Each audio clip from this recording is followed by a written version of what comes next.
everyone, welcome back. This is my final project for Kitaholic Kits for the year of 2023. I cannot believe it. Obviously when I'm recording this voiceover, it is still in November, but I know that you'll be watching this when it is pretty much almost 2023, and I'm stunned by that. By the time you watch this video, I will have a baby. Christmas would have been done. We will all be thinking of our New Year's resolutions. I think it's crazy.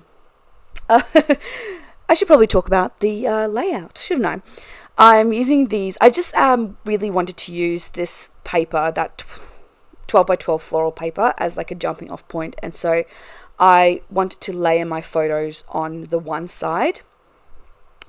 And I wanted to make sure that I backed my photos on sort of coordinating colors, and so that's why you're seeing me kind of hacking into this rainbow paper there, because the backing paper had to match where they were going to land on the page, if that makes sense. I'll say now, I actually accidentally lose some footage. I don't know what happened. No, actually, I do know what happened. I was too caught up in creating, and I didn't realize that my camera turned off. So it only records for about 25 minutes at a time, and then it turns itself off. And normally I catch it, but I was just in the zone here, and so I didn't catch it.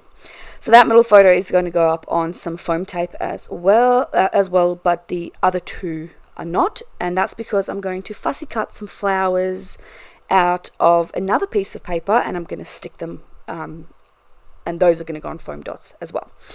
Now, the only thing that you miss me doing is adding my journaling, because I want it to be a bit funky and exciting with my journaling, and so I'm actually going to flip my page 90 degrees, and I'm going to write my journaling along the floral border on the opposite side. So you will see it in the final photos, obviously, and you'll see it after I do it, but unfortunately I didn't get that on camera.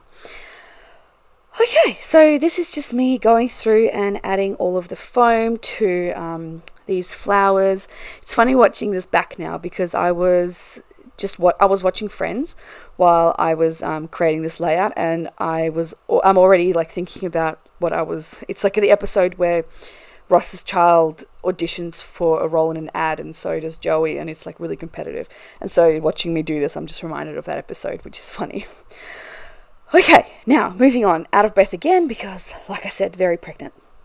Also, if you can hear the fan in the background, I'm super sorry. It is super hot, and I just couldn't do any more voiceovers without having the fan on. So sorry if my voice is a little bit muffled. I promise you, next time it will not happen. So next month's videos, I will hopefully not be pregnant or hot. And yeah, anyway, I am now just rambling on. I am pulling in some puffy golden stickers from the puffy sheet that we got in the kit last month, and that's because I just think that these florals from Paper Rose Studio, they just work well with gold, and I love them with gold, and this gold is just such a beautiful gold as well. So I just thought, nah, I'm definitely going to bring this in. I used the puffy stickers that we got in this month's kit in all of my other layouts, so I thought, let's just use this one because I just thought it was beautiful. I'm adding I'm creating a bit of a visual triangle using the ribbon and the butterflies, and I am going to add my title, and this is where I lose my footage. Now, this is a story of my daughter going to a museum. It has got literally nothing to do with butterflies or flowers, except I liked the colours in the photo, and I thought they matched the rich colours of the background paper. So yeah, look, it doesn't always have to match. There doesn't always have to be like a cohesive theme. Sometimes we just like pretty flowers and we want to tell a story that way. So this is where I've now added my journaling, and I've added some puffy stars, again in kind of rainbow order going down that side of the page. And then I'm going to add a lot of these sequins, which was really fun to do. Now, I don't know if you noticed, but I sort of put my photos so that they mimic the way that the opposite side of the flowers flow, so that there wasn't like this gaping white space. If I had moved that middle two photos over, then there would have been a lot of white space there, which I could have put my title in, but I really wanted it to be focused on the photos. So that's why I did that. with that, this layout is done. Thank you very much for joining me, and I will see you all again next year for some more design team layouts. Bye!